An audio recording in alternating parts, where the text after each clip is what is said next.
Bienvenue pour ce nouveau Café Recherche organisé par le mouvement associatif Hauts-de-France dans le cadre du programme Univaso qui tisse des liens entre la recherche et les associations.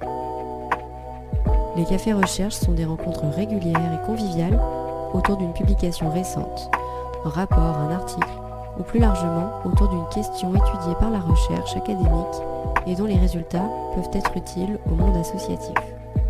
En d'autres termes, ces rencontres visent à faire circuler et mettre en discussion les connaissances issues de la recherche pour s'en servir.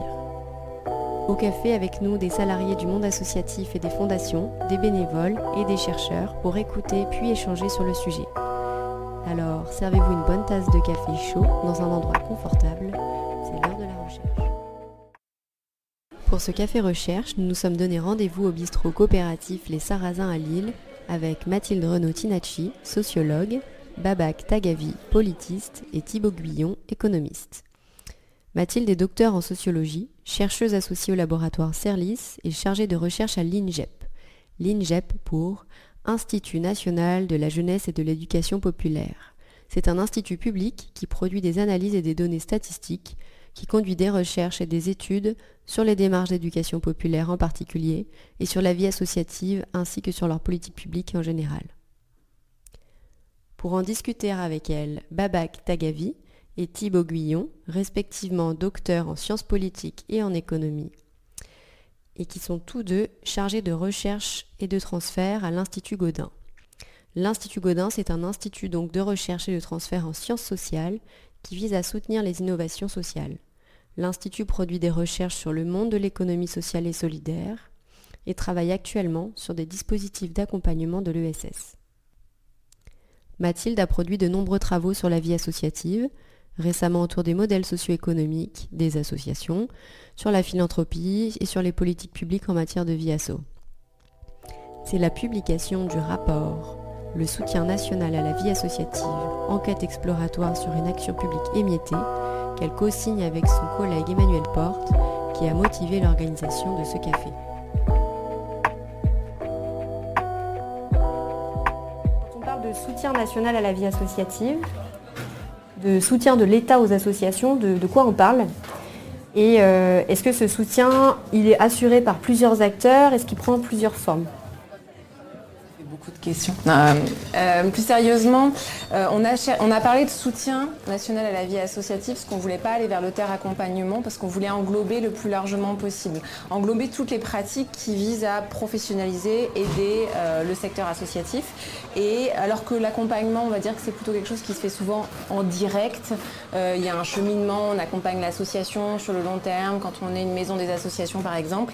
Le soutien de l'État, il peut être tout à fait indirect, il peut être strictement financier, il peut se faire par commande, par utilisation d'un prestataire, donc on est encore dans une autre logique, c'est pour ça qu'on a parlé de soutien national de l'État à la vie associative.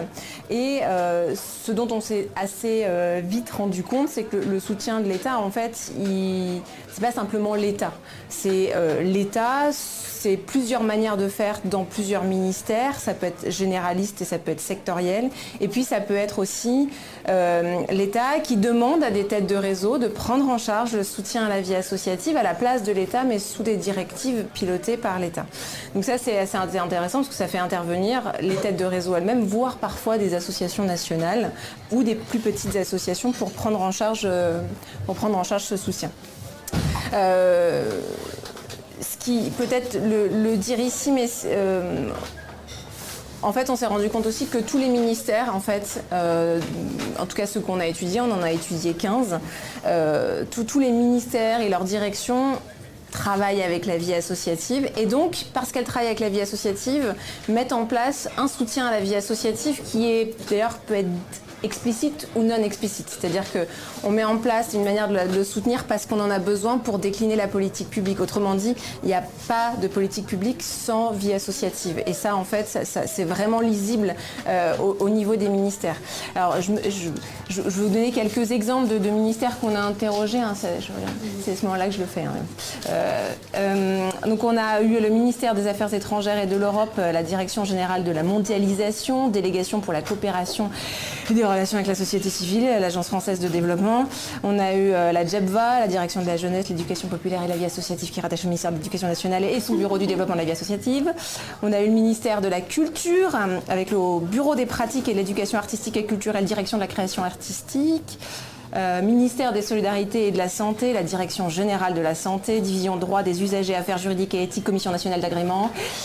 Ministère de la Transition écologique et solidaire, Secrétariat Général, Bureau des associations. Vous avez compris l'idée, on en a décliné d'autres. On a Ministère de l'Intérieur, j'arrête de vous décliner l'ensemble des bureaux qu'on a étudiés, mais Ministère de l'Intérieur, Ministère des Armées, ministère de l'Emploi, et on a encore Ministère de l'Intérieur. On a plusieurs fois le ministère de l'Intérieur, mais qui s'occupe de différents pôles, parce qu'on avait l'accueil des personnes en situation d'immigration et on avait aussi par exemple la prévention routière, la délégation à la sécurité et à la prévention routière. Donc c'est pas du tout les mêmes façons de fonctionner, mais c'est rattaché au ministère de l'Intérieur.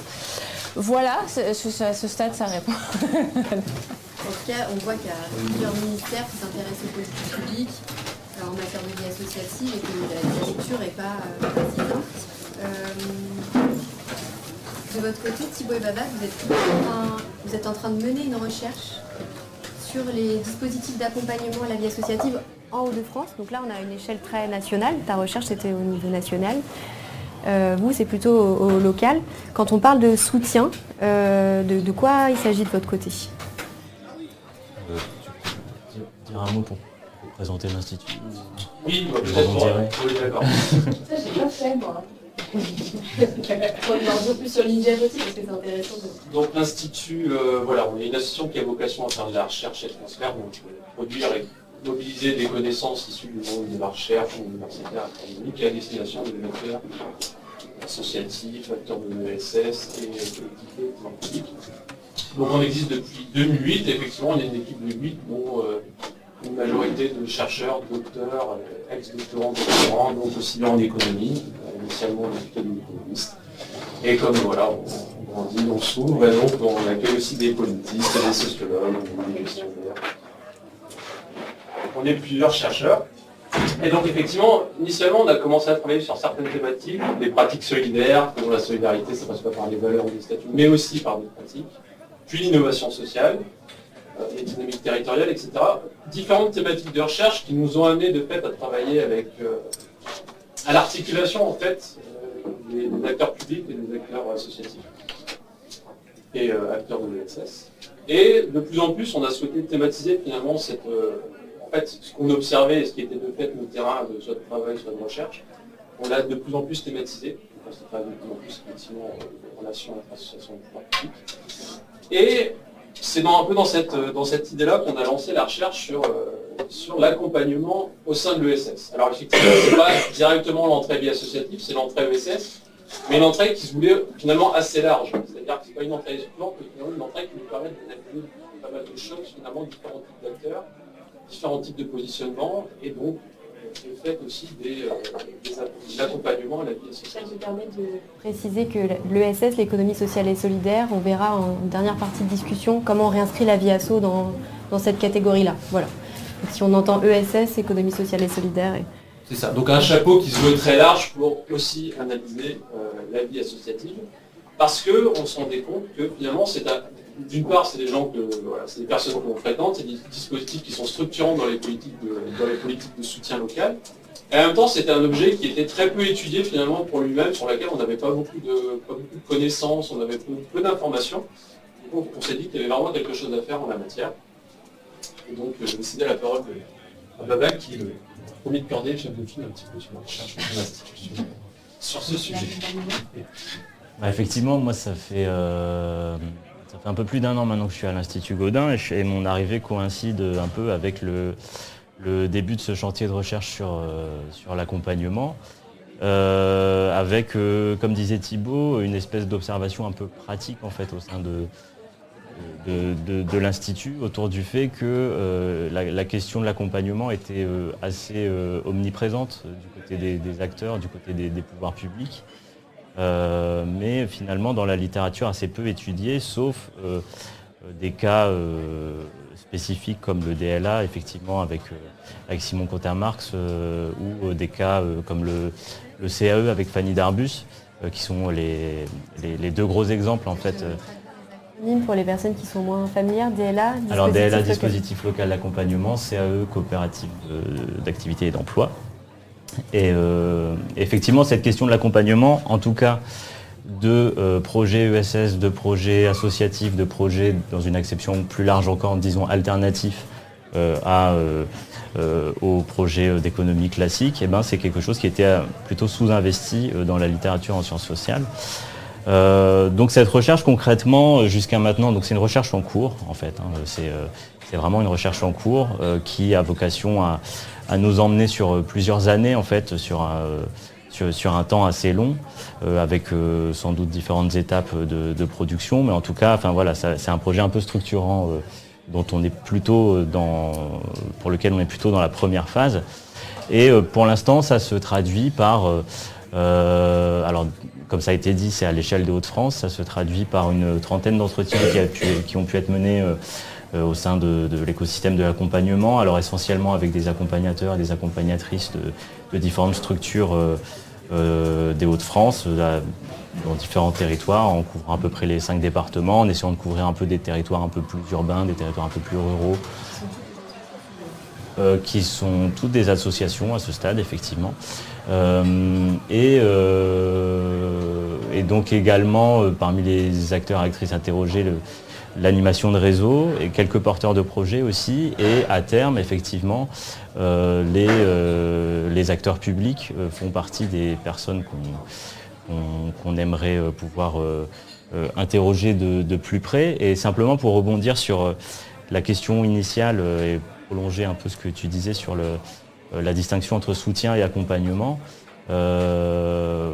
nous, ce qui nous paraissait intéressant, en tout cas à ce stade, en s'arrêtant un petit peu là sur la recherche à l'occasion de ce café recherche, c'était d'essayer de voir, au-delà de la distinction qui peut être faite entre soutien et accompagnement, finalement une passerelle qui pourrait y avoir entre les deux, au sens où, effectivement, comme ça a été dit, le soutien, ça va être majoritairement plutôt du soutien financier, du soutien formel, administratif, plus distant, plutôt fait depuis les pouvoirs publics en fait, et on va parler d'accompagnement plutôt dans une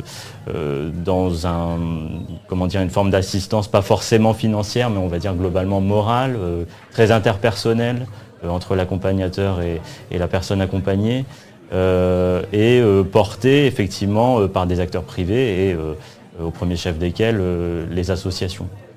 Et donc une manière avec laquelle on voulait rentrer dans la discussion là, par rapport au rapport de l'INJEP présenté là, c'était aussi essayer de voir comment est-ce que justement cette question de l'accompagnement, est-ce que c'est pas une des manières les plus emblématiques en fait d'un soutien à la vie associative en tant que finalement soutien pour lui-même, c'est-à-dire que il va y avoir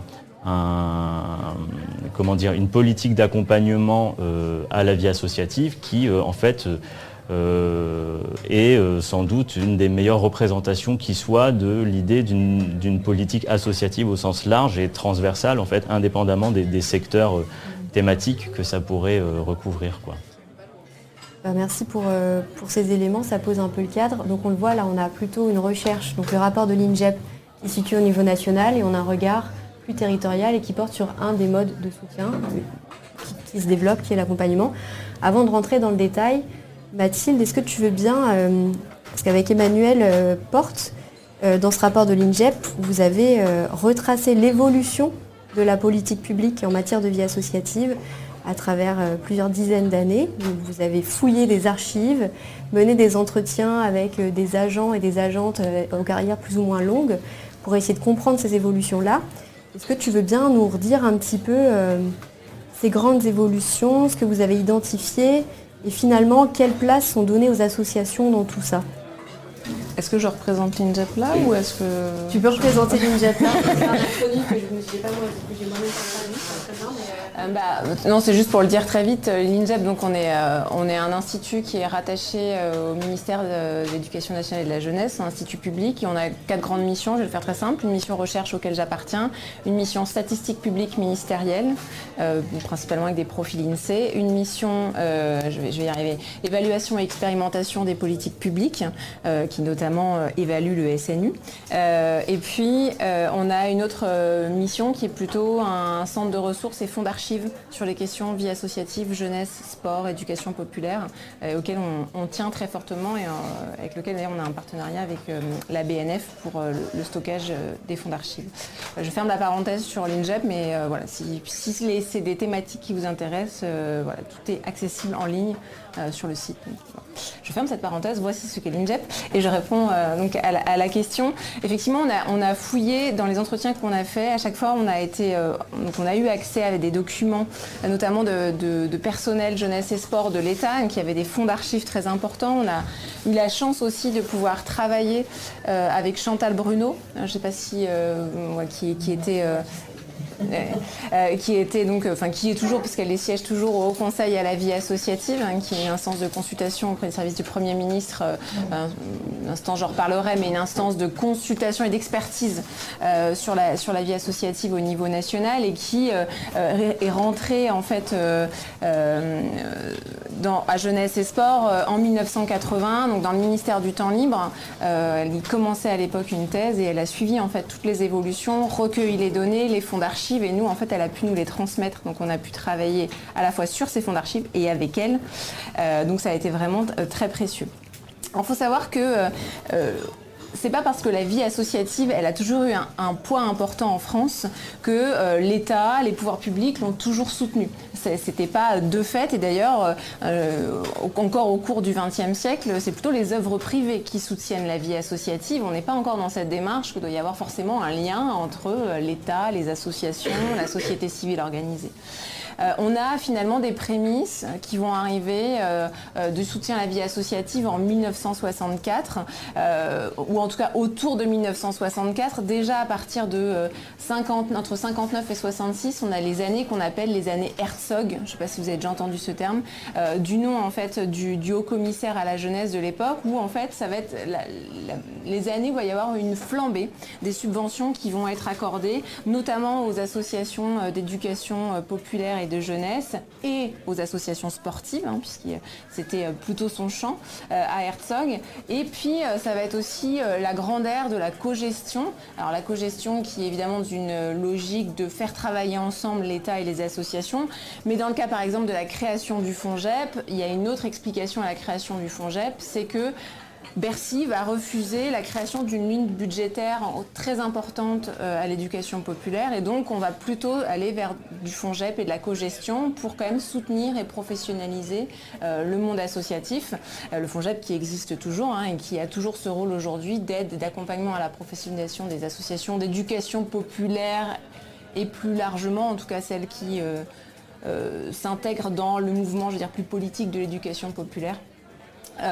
Et qui en fait est peut-être les prémices de ce qu'on peut voir en termes de soutien à la vie associative. Et puis ensuite, c'est vraiment au tournant des années 70-80, avec le déploiement des politiques de jeunesse, des politiques environnementales, des politiques culturelles, la professionnalisation du secteur de l'éducation populaire dont je viens de parler, qu'on va finalement avoir les premiers mécanismes de soutien formel, soutien généraliste.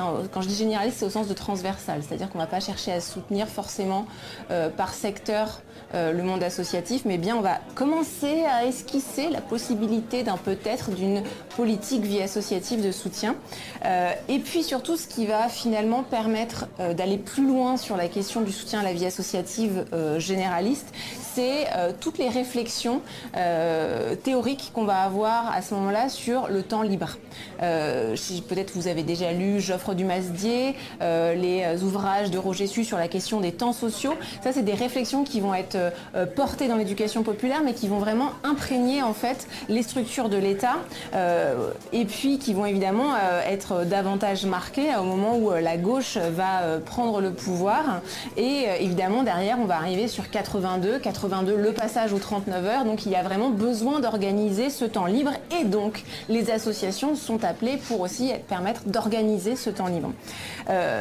Juste avant que la gauche arrive, on avait déjà des petites choses qui arrivent, puisqu'en fait on pense les associations comme des amélioratrices du cadre de vie. Je veux le dire un petit peu comme ça, c'est-à-dire qu'on se rend compte que quand il y a participation citoyenne, quand les associations organisent la vie au niveau local, et ben, ça améliore le cadre de vie des personnes qui vivent, des citoyens. Et donc c'est déjà en 1900, par exemple 80, le président Valéry Giscard d'Estaing estime que les associations sont un rouage de la démocratie, et de la démocratie surtout locale, et va d'ailleurs créer une mission vie associative au sein de la délégation à la qualité de vie, qui va commencer à réfléchir sur la question des statuts juridiques, donc par exemple la reconnaissance d'utilité publique, la capacité des associations à recevoir des dons et legs, et dans le même temps on a une hausse des créations associatives. C'est un petit peu quelque chose qui se répond. Alors personne n'a travaillé à l'époque sur la corrélation entre les changements de l'État et le nombre de créations associatives, mais on peut parier, en tout cas faire l'hypothèse qu'il y avait un lien. Alors ensuite, donc c'est pour vous dire aussi que c'est pas forcément la gauche qui a apporté toutes les idées liées au soutien à la vie associative, ça émergeait déjà avant que la gauche arrive au pouvoir. Donc on a évidemment cette gauche qui arrive au pouvoir, qui est hautement symbolique pour le monde associatif, parce que quelque part ça grave dans le marbre l'intérêt que peut porter l'État à la question associative. Et puis, pour rappel, le Premier ministre, c'est Pierre Mauroy. Qui est Pierre Mauroy ? Pardon ? C'était le maire de Lille, il est très important. Il y a un stade qui porte son nom aussi, mais ça a été aussi le fondateur de Léo-Lagrange en 1951. Donc en fait, il est déjà marqué du sceau de l'éducation populaire. Et puis on va d'ailleurs avoir un ministre du temps libre, la première fois et dernière fois d'ailleurs de l'histoire que va y avoir un ministre du temps libre qui va être nommé, André Henry, et qui va d'ailleurs se voir confier un projet de loi sur le développement à la vie associative, alors qui va... Alors, faut pas le dire comme ça, mais qui ne va jamais aboutir, mais en tout cas qui va un petit peu aboutir, puisque ça va quand même donner naissance à la création du Conseil national de la vie associative, le CNVA, qui est devenu en 2011 le HCVA. J'en parlais quand je citais Chantal Bruno tout à l'heure, ainsi que le Fonds national pour le développement de la vie associative, que tout le monde connaît aujourd'hui quand on est une association, le fameux FDVA qui se décline à différents niveaux territoriaux. Et donc, c'est aussi ces nouvelles institutions dans le champ qui vont finalement consacrer l'existence du ministère chargé de la vie associative, puisqu'à l'époque, il n'y avait pas cette prise en charge de la vie associative au niveau transversal, au niveau de l'État. Et donc là, on a un nouveau ministère chargé de la vie associative, qui est donc le ministère Jeunesse et Sport, qui historiquement a toujours porté ces trois dimensions, jeunesse, sport et vie associative, et ce qui explique aussi d'ailleurs que l'INJEP aujourd'hui soit relié à ce qui reste de feu le ministère Jeunesse et Sport et de la vie associative. Et donc pour la première fois, on peut dire que le soutien à la vie associative existe en tant que politique publique. Alors, on passe à une nouvelle époque, 1985-2000, là on est... au-delà de la reconnaissance et du soutien financier, on va passer à un nouvel âge du soutien à la vie associative, qui est plutôt l'accompagnement, l'accompagnement à la professionnalisation des associations. Alors on va avoir la création du corps des CEPJ, je ne sais pas si ça vous parle, les conseillers d'éducation populaire et de jeunesse, en plus c'est mes collègues, en 1985, qui vont être notamment chargés d'agir au plus près des territoires, donc pour le compte de l'État, pour accompagner le développement de la vie associative. On va avoir le développement des SIVA, des services d'information à la vie associative, alors qui vont prendre, je ne vais pas rentrer dans les détails, mais différentes formes. Ça va être un GIP Rige, un réseau Maya, avec des grands noms, mais qui en fait vont créer des points d'appui en fait à la vie associative sur les territoires, qui vont permettre des personnes qui portent un projet, des personnes qui ont une association, de venir se renseigner, d'être accueillis, d'être accompagnés. Et donc d'ailleurs ce fameux GIP Riche qui était État société civile va être dissous en 2002 et va continuer d'exister, notamment porté par un certain nombre de structures, par exemple le RNMA, le Réseau national des maisons des associations, la Ligue de l'enseignement, etc., etc. Autre phénomène marquant, et ils sont dans la salle, il ne faut pas que je dise de bêtises, la structuration du mouvement associatif avec la CPCA en 1992, qui va devenir le mouvement associatif en 2014, 2013-14. Et qui en fait va être aussi chargé à la fois d'entrer dans la discussion avec l'État, mais aussi de porter un plaidoyer auprès de l'État sur la cause associative. Donc tout ça va se structurer dans le temps. Et puis en 1995, il y a une circulaire qui va notamment demander à ce que soient nommés dans chaque département des fonctionnaires qui aient en charge l'animation de la vie associative sur les territoires. Alors c'est aussi à ce moment-là que naissent les conflits que naissent les tensions, les conflits, je vais le dire comme ça, entre le monde associatif et les acteurs économiques et qui vont marquer aussi les politiques publiques parce que on va avoir des associations qui sont, on va dire, aidées d'un point de vue fiscal, davantage aidées, et puis on va avoir les très petites entreprises, les artisans, qui vont commencer à dénoncer, puisqu'elles sont de plus en plus nombreuses, ces associations qui, quelque part, sont quand même des acteurs économiques, mais ne sont pas assujettis au même type d'impôts. Et donc c'est à ce moment-là, dans cette période-là, qu'on va voir arriver la fameuse loi des 4P.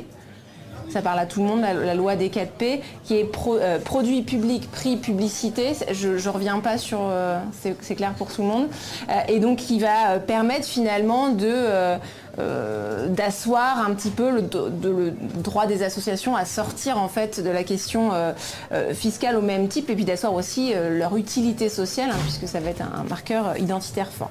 Je vais passer très vite, mais de 2001 à 2005, et puis même après on peut dire jusqu'à 2014 avec la loi ESS, on a un rapprochement entre le monde associatif et le monde de l'ESS qui va aussi de pair avec des mutations dans les types de dispositifs qui vont être mis en place. Donc on parlait tout à l'heure de la naissance des dispositifs locaux de l'accompagnement en 2002, des CRIB en 2006, qui était au départ pour simplement le champ du sport, puis qui va être étendu à tous les secteurs d'activité. Et peu à peu, on va avoir un accompagnement qui va de plus en plus être marqué. Alors, moins sur la question d'accompagnement des bénévoles, peut-être moins sur la question de l'engagement. En tout cas, c'est la conclusion que tire Simon Cotin-Marx justement sur cette lecture qui fait de l'évolution des politiques d'accompagnement. On va être de plus en plus sur l'apport économique des associations et surtout le soutien à l'emploi. D'ailleurs, on va avoir par exemple les accords qui vont être faits sur la question des contrats aidés en 2006 avec le ministère chargé de l'emploi et la CPCA.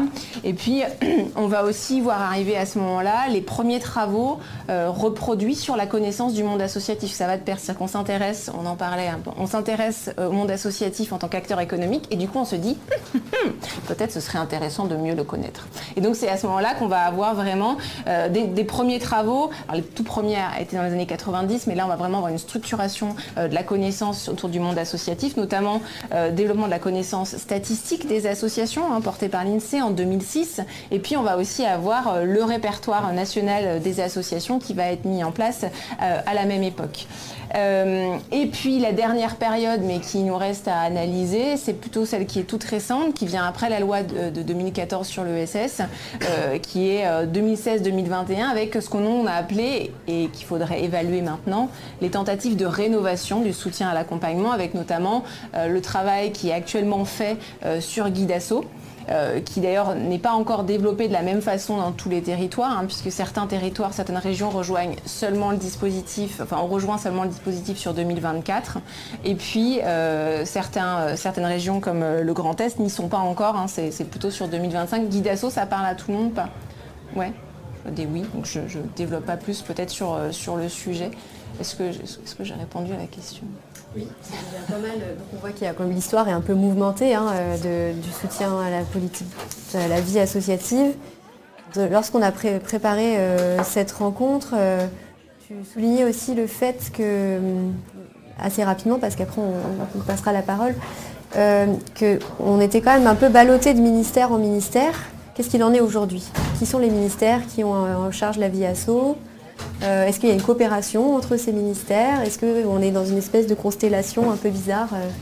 Je retiendrai la dernière option, dans une espèce de constellation un peu bizarre. Alors, on a toujours un ministère qui est chargé de la vie associative, qui est aujourd'hui à la direction de la jeunesse, l'éducation populaire et vie associative, avec un bureau qui s'occupe normalement de faire le lien, qui travaille main dans la main avec certains ministères qui aujourd'hui s'engagent d'ailleurs plutôt dans des logiques de co-construction avec le secteur associatif. C'est par exemple la NCT, qui porte la cohésion des territoires. Avant feu, c'était CGET au moment de l'enquête. On va voir aussi le ministère des Affaires étrangères qui s'engage plutôt dans cette voie.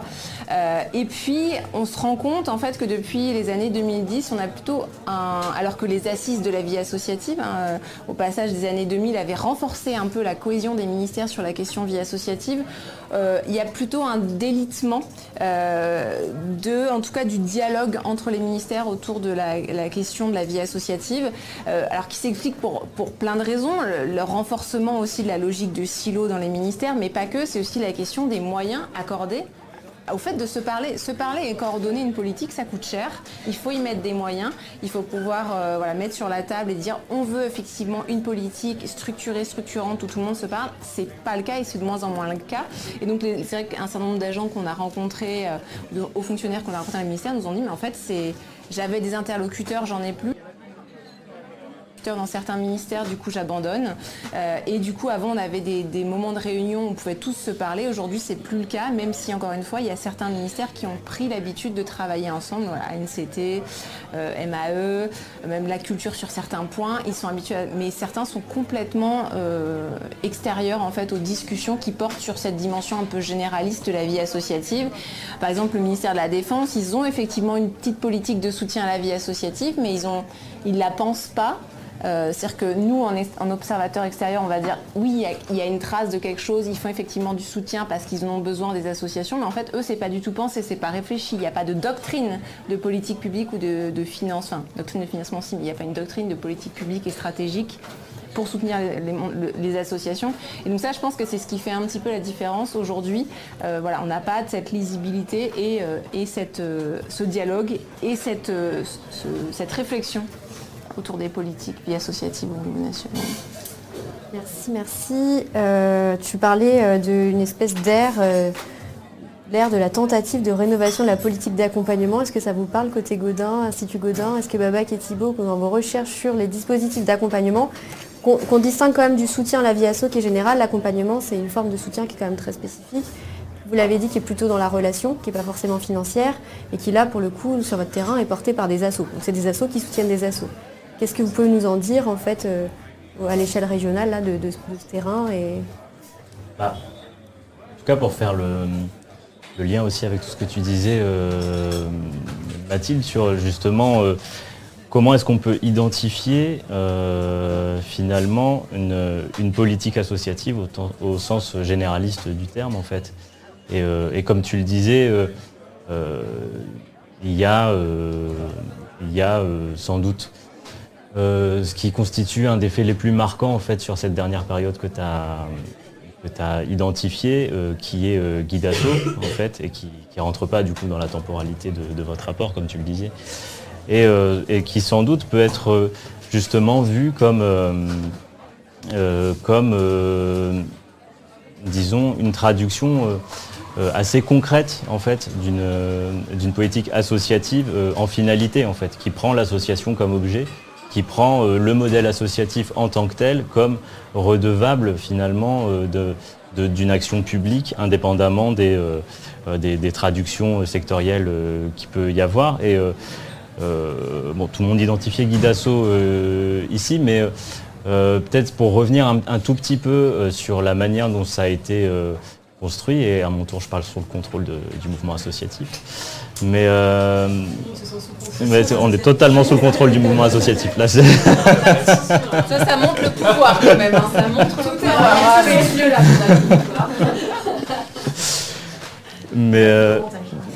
Mais effectivement, donc si je ne me trompe pas, il me semble que Guidasso, c'est aussi le résultat d'une forme d'appel qui a été lancé par le gouvernement dans les années 2017-2018, en fait, à une concertation nationale sur l'idée de justement prendre la vie associative comme objet de politique publique et de la renforcer pour elle-même avec ce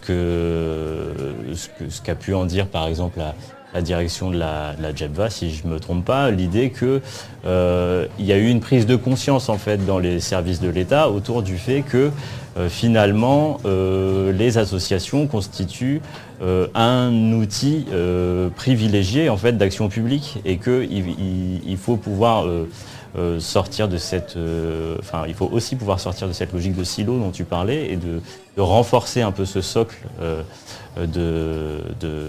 des associations et que ça va passer par une politique d'accompagnement en fait. Et du coup, ce qui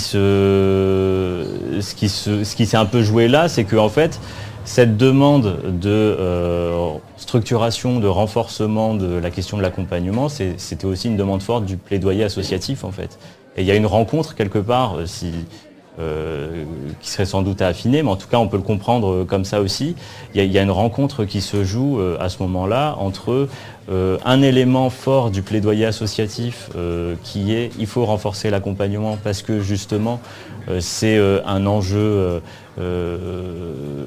quelque part existentiel en fait d'affirmation du modèle associatif pour lui-même et rencontre entre ça côté associatif et finalement des pouvoirs publics qui veulent en quelque sorte un peu affûter leur instrument privilégié d'action publique quoi.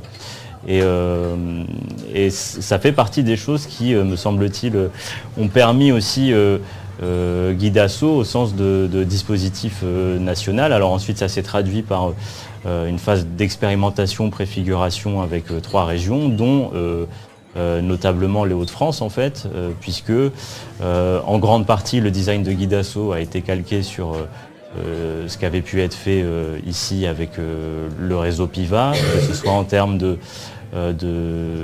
par rapport au fait qu'il y avait déjà un travail d'identification assez fort des acteurs de l'accompagnement en Hauts-de-France, un travail de mise en réseau déjà mis en place, des espèces d'habitudes de travail aussi entre la tête de réseau, donc mouvement associatif, et les pouvoirs publics sur la question de l'accompagnement.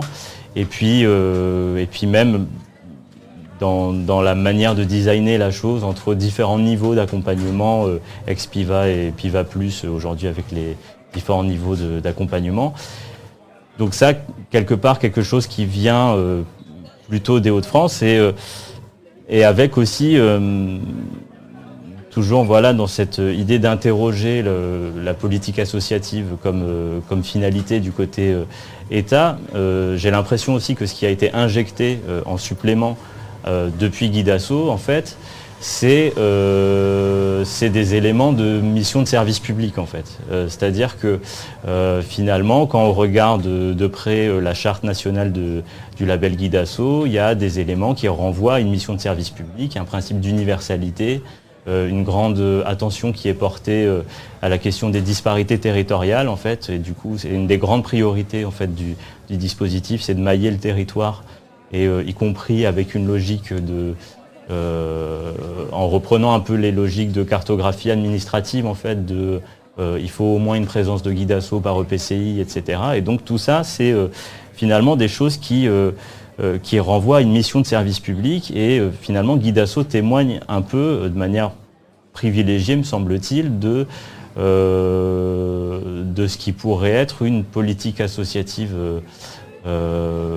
pour elle-même, avec l'identification de quelque chose comme une demande sociale, en fait, de portage de projets associatifs. On estime qu'il y a un problème à résoudre qui est les porteurs de projets associatifs doivent pouvoir être accompagnés dans leur portage, et il faut que les pouvoirs publics se saisissent de ce problème en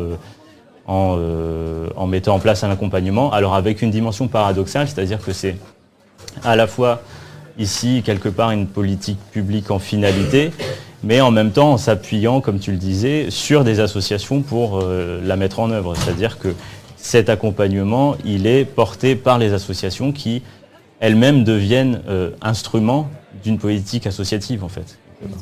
Ça nous dit ce que tu évoques là, ce que vous exposez tous les trois, qu'est-ce que ça nous dit des relations entre pouvoir public et asso? On avait discuté auparavant de la politique publique percevant les associations comme une fin, les assos comme une fin ou comme un moyen, et dans quelle manière tu parlais d'un outil d'action publique privilégié, d'un instrument privilégié. Est-ce que finalement là on n'est pas dans une espèce de frottement entre soutenir les assos pour elles-mêmes et soutenir les assos comme instrument d'une politique publique plus large, de l'application même de politiques publiques qui les dépassent, quoi. Qu'est-ce que ça nous dit là, tout ça, des relations Vous avez 4 heures, en quelques mots en tout cas. Qu'est-ce que... Je pense qu'en fait, là-dessus, on ne pourrait pas avoir un regard unique en fait sur ce que fait aujourd'hui, en tout cas à l'échelle de l'État, on ne pourrait pas avoir un regard unique, parce qu'il y a des manières de penser cette relation, et ça on l'a très bien vu au cours de l'enquête, c'est que on a certains ministères qui ont compris que pour travailler avec le monde associatif, et c'est d'ailleurs ceux qui considèrent à la fois les associations comme un moyen, mais aussi comme une finalité, il faut les soutenir, parce qu'il faut soutenir un chaînon important de la démocratie, de la cohésion sur les territoires, de l'égalité, etc., etc. Donc on va soutenir le monde associatif pour ce qu'il est. Et en même temps, il y a aussi une forme, on va quand même l'utiliser comme un moyen pour parvenir, puisqu'on va se servir par exemple des têtes de réseau pour décliner le soutien à la vie associative. Donc c'est là qu'on a dû... Mais par ailleurs, ça va être des ministères ou des directions qui ont bien en tête que pour le faire bien, il faut mettre en place, si possible, alors il y a toujours des écueils, mais de la co-construction, des espaces de dialogue, garder des qualités de dialogue importantes avec les associations, et puis chercher à produire de la connaissance, chercher à connaître qui est en face de... Donc les exemples que j'expliquais tout à l'heure, la JEBVA, la NCT, la CNAF, sont dans cette logique-là en fait de soutien avec le monde associatif. Ça n'empêche pas les écueils, on n'est pas dans un monde de bisounours, mais ils vont la logique en fait, et ça va jusqu'à au personnel, aux agents qu'on trouve en fait dans les bureaux par exemple qui s'occupent de la vie associative. Déjà on va avoir des fonctions dédiées, c'est-à-dire qu'on va avoir des personnes qui sont strictement dédiées à s'occuper des associations, et ça change même en termes d'organisation dans les ministères. Et puis on va avoir des personnes, soit elles sont qualifiées, c'est-à-dire qu'elles ont soit eu déjà des expériences dans le monde associatif, soit elles ont été formées par exemple sur une chaire ESS, ou en tout cas elles ont été un master par exemple sur la gestion des ONG au niveau international, et elles vont être recrutées sur ces conditions-là, sur ces postes-là. Et puis on va aussi, pour vous donner un exemple, à la JEBVA par exemple, les nouvelles recrues, c'est des personnes qui viennent du monde associatif. Et je trouve ça assez intéressant de voir qui on va retrouver, même en termes de formation et d'expérience. Et souvent, on va retrouver aussi une base de militantisme. On dit que le jeunesse et sport, c'est la base militante des agents de l'État. Et on va retrouver ces parcours-là, en fait. On va les retrouver au niveau territorial, chez les DDVA, les DRVA. On va les retrouver aussi au niveau de l'État. De l'autre côté, on va avoir des ministères. Alors je simplifie, évidemment. Hein, vous imaginez qu'il y a différents degrés. On va avoir des ministères où, en fait, les personnes ont des parties de poste qui concernent la vie associative. On leur a donné ça comme on leur aurait donné n'importe quel sujet, et en fait elles vont d'ailleurs traiter le monde associatif comme n'importe quel autre type de structure. J'ai en tête le ministère de la Défense, une direction qui en fait a son CERFA association, son CERFA établissement scolaire et son CERFA entreprise, et elle distribue, et en fait peu importe finalement qui porte le projet à partir du moment où on met en place la politique du ministère. Enfin je résume ça, mais et donc il y a une méconnaissance, et nous en fait en discutant on se rend compte que déjà ça peut mettre les structures dans des positions concurrentielles alors qu'elles ne relèvent pas du même statut. Et puis en plus, on se rend compte qu'elles ne maîtrisent pas en fait jusqu'aux spécificités économiques, les spécificités fiscales du monde associatif, le mouvement associationniste. Tout ça en fait, c'est pas du tout connu, pensé, c'est pas rattaché à une grande valeur. Enfin, et du coup, on va retrouver des profils, si on revient vraiment sur les questions de compétences. On a des sortants d'écoles de commerce, on va avoir des sortants de master qui soit sont de l'action publique très généraliste, soit qui sont complètement sur d'autres dimensions et qui n'est pas du tout lié à l'ESS. Et puis on va avoir parfois aussi des attachés, alors ça devient de plus en plus rare, mais des attachés ça fait partie d'une trajectoire et qui vont être positionnés là à un moment donné sur des postes comme ça. Et je pense que ça dit quand même quelque chose de la place qu'on donne au monde associatif. Et à chaque fois, encore une fois, c'est pas une évolution généraliste. Il y a ceux qui vont penser les associations comme des partenaires et il y a ceux qui vont penser les associations comme des instruments. Ça a vraiment été des choses qu'on a cherché à regarder dans la recherche. Est-ce qu'en Ile-de-France, il y a des choses à dire sur ce sujet-là? Est-ce que votre recherche, elle vous permet déjà d'explorer, en tout cas du côté du point de vue des assos, parce que vous n'avez pas encore, mais c'est prévu, interroger le point de vue des agents publics. Est-ce qu'il y a des choses que vous voudriez ajouter sur ce sujet-là? C'était pas prévu dans les questions. Non, c'est pas ça, mais c'est que en fait, on en parlait avec Thibaut tout à l'heure, mais en t'écoutant Mathilde,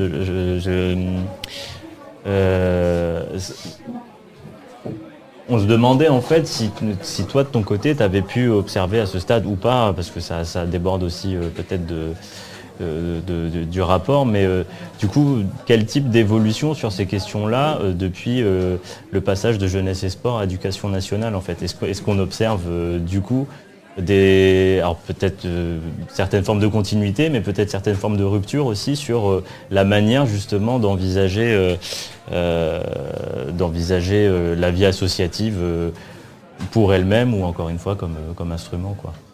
Alors, c'est difficile de répondre. On a étudié parce que la recherche, je bafouille. La recherche est terminée en 2021-2022. Le terrain, jeunesse et sport, est passé ministère de l'Éducation nationale et de la jeunesse du coup de 2021, 1er janvier 2021. Donc ça coïncidait. Donc pour voir les effets, c'est un peu compliqué, même si quelque part, à force de travailler, il y a quand même des dimensions qui sont qu'on peut regarder ou observer, même si on ne peut pas vraiment l'intégrer à titre d'une recherche. C'est que pour l'instant, ce qui sauve, entre guillemets, ce qui reste de jeunesse et sport, c'est qu'ils sont isolés par rapport au ministère de l'Éducation nationale, au sens isolés géographiquement. Isolés parce qu'en fait, la direction, elle a été un peu prise telle qu'elle. Tout ce qui formait quasiment ministère de la jeunesse, alors du coup les sports sont partis dans un ministère à côté, mais tout ce qui formait jeunesse, éducation populaire, vie associative a été pris tel quel et a été placé en fait sous le ministère de l'Éducation nationale, mais qui est pas au même endroit géographiquement. Les personnes, c'est un peu les mêmes. Et les équipes qui dirigent la plupart des bureaux, alors c'est un peu moins vrai sur l'éducation populaire, mais sur en tout cas la vie associative, c'est toujours les mêmes depuis les années 2006. Donc en fait, on a quand même cette forme de continuité qui est assurée aujourd'hui par du personnel. La question, c'est si ces équipes, elles changent. Par exemple, on sait qu'aujourd'hui, le Bureau de développement de la vie associative, c'est une certaine vision qui est assurée par une personne qui connaît aujourd'hui le monde associatif, qui a vécu le passage affaires sociales, d'ailleurs, vie associative dans les affaires sociales, ensuite jeunesse et sport, etc., et qui a cette historique, cette connaissance des différents dispositifs, et qui, dans le recrutement, choisit aussi des profils qui vont bien, qui sont en accord, qui sait comment travailler avec des DVA et des RVA. Si maintenant il y a un changement de personnes à ces niveaux-là, là ça pourrait jouer parce qu'il y aurait potentiellement des personnes qui peuvent être aussi placées ou des fiches de poste qui peuvent être placées par le ministère de l'Éducation nationale. Et là ça pourrait changer la donne. On a commencé à le voir un peu du côté plutôt éducation populaire, mais pour l'instant j'ai envie de dire, j'ai l'impression que ça résiste et il y a peut-être une forme d'identité ou une trace de culture jeunesse et sport qui est maintenue, mais avec quand même des interrogations sur les concours, le nombre d'ouvertures de recrutement des CEPJ, des CTPS, alors inspecteurs jeunesse et sport, ça va encore, mais il y a quand même ces interrogations sur, voilà, même après par exemple les Jeux Olympiques, parce qu'en fait c'est toujours les mêmes concours jeunesse et sport, et donc qui vont ouvrir aussi du côté sport. On avait là un effet Jeux Olympiques, donc par exemple IGS, CTPS, etc. Ils ont augmenté PS, les professeurs de sport, tout ça c'est ces corps qui ont augmenté en vue des Jeux Olympiques. Quid de l'après, voilà. Et en fait, ça a profité aussi quelque part un peu à jeunesse. Qu'est-ce qui va être après dans l'après-Jeux Olympiques? Là, on ne sait pas. Mais ça fait des années que les syndicats se battent un petit peu sur la réduction de ces agents de l'État qui sont payés pour soutenir le monde associatif, pour soutenir les logiques d'engagement sur les territoires et les secteurs de la jeunesse, quoi. Donc moi, c'est la lecture que j'en fais. J'ai envie de dire que pour l'instant, voilà. Après, la seule logique qui touche jeunesse et sport, c'est un peu la logique purement administrative, mais un peu de l'administration centrale actuelle. Donc ça veut dire réduction des coûts, des budgets, voilà. On y est dedans, hein, parce que là, la JEPVA doit être aussi en réduction de ses budgets vis-à-vis des annonces qui a été faites par Bruno Le Maire. Bon, voilà. Mais c'est plutôt une logique générale sur toute l'administration centrale, je pense. Non, après, voilà, comme le disait tout à l'heure Babak, à ce stade, nous, on ne peut pas répondre à ce point-là concernant la recherche sur l'accompagnement, étant donné qu'on n'a pas encore interrogé les pouvoirs publics dans le service déconcentré de l'État comme région. Et après, effectivement, ce que tu disais, ça me faisait penser à des choses que l'on voit. Alors après, c'est très difficile de parler à un niveau local, parce que sortir du caractère monographique et situé pour faire des constats généraux, on a toujours le risque de se planter et de faire des bêtises. Après, mais je trouve ça intéressant la réflexion que ça porte sur la difficulté finalement de faire la transversalité et le coût que ça implique.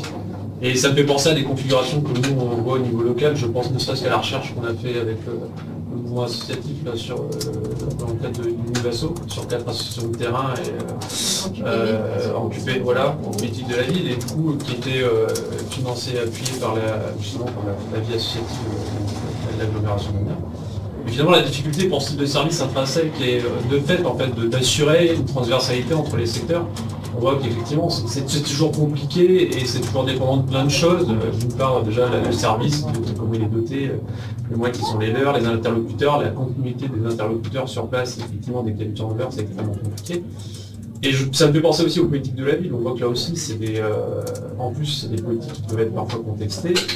Et dès qu'il y a, ça demande des gens, ça demande du monde, des salariés. Et par exemple, par rapport à ce terrain-là ou à d'autres, on voit qu'aussi, on peut avoir à la fois une baisse des effectifs qui rend en fait des formes d'accompagnement un peu fins de plus en plus compliquées. On est sur un nombre de dossiers d'associations à appuyer pour décharger une mission qui est concrètement infaisable et qui demande déjà beaucoup d'engagement de leur part au-delà du travail professionnel rémunéré, et qui est de plus en plus infaisable et qui après, encore une fois, c'est compliqué de tirer des grandes tendances à partir de configurations locales, mais on voit à quel point ça peut être très compliqué et à quel point ça peut ne pas aller dans le bon sens, effectivement, de ce point de vue-là, parce que ça demande des moyens dédiés, et pour faire du transversal, c'est toujours très compliqué si vous n'avez pas un appui plus haut. Finalement, les fois où ça marche, on se rend compte que ça avance et vous avez une direction, vous avez un cabinet qui appuie, qui donne la légitimité et des moyens pour le faire. Mais si vous n'avez pas ça, c'est Et je pense que ça, c'est le même constat au niveau national. C'est-à-dire que si c'est porté politiquement et qu'on en fait un ministère de la vie associative avec un secrétariat d'État externe dédié, et puis de temps en temps, on essaye de recaser la vie associative dans un portefeuille d'un ministre qui est des fois un peu plein, et ça dit aussi quelque chose de où est-ce qu'on place l'accent.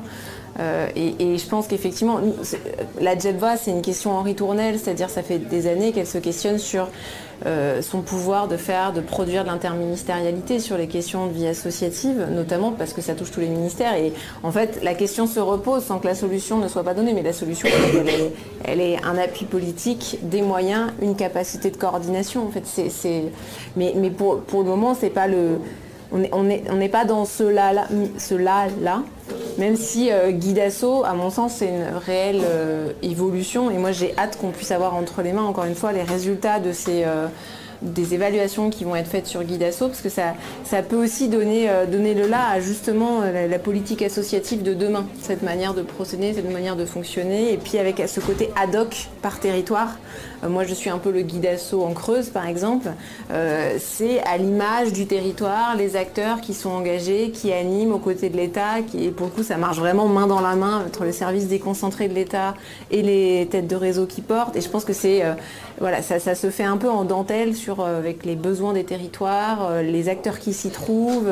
Là, c'est le réseau TELA, donc le réseau des tiers-lieux. Mais et chaque territoire va avoir en fait sa déclinaison de Guy Dassault. Et je trouve ça intéressant aussi de ne pas plaquer parfois bêtement des dispositifs, on a pu le voir historiquement, qui n'ont pas forcément toujours fonctionné parce qu'on les imaginait de Paris, déclinés d'une certaine manière, et en fait, ça ne va pas du tout avec le type de territoire, avec les acteurs en présence, etc.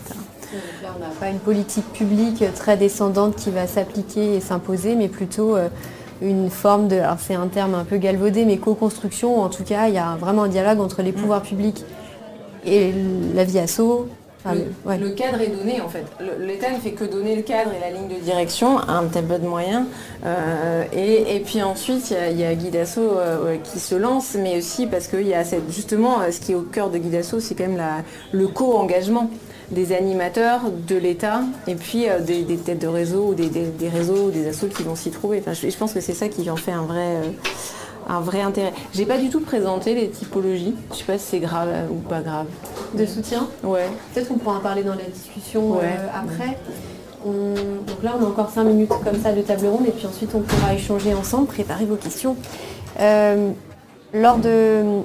Au début de la discussion, on a évoqué 2 catégories qui sont la catégorie association, on a dû le dire à peu près 200 fois au cours de cette heure écoulée, mais aussi la catégorie économie sociale et solidaire qui est quand même un nouveau cadre qui se pose et qui intègre la vie asso à certains égards. C'est la loi Hamon, dite loi Hamon de 2014, qui va fonder un peu le cadre de l'économie sociale et solidaire. Et souvent, peut-être, on va penser au SCOP, au SIC, plutôt à des entreprises. Or, 83%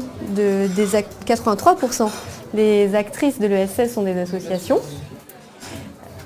102%.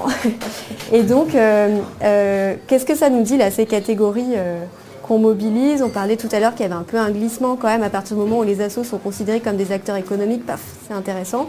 Est-ce que là, on est dans ces questions-là quand on parle d'économie sociale et solidaire? Je m'adresse particulièrement à Babak et Thibaut parce que c'est vraiment vos sujets à l'Institut Gaudin. Qu'est-ce que vous pouvez observer de ces appréhensions des catégories asso et ESS dans les entretiens que vous menez, dans les recherches que vous menez? En fait, ce qui est intéressant avec la coexistence des catégories ESS et vie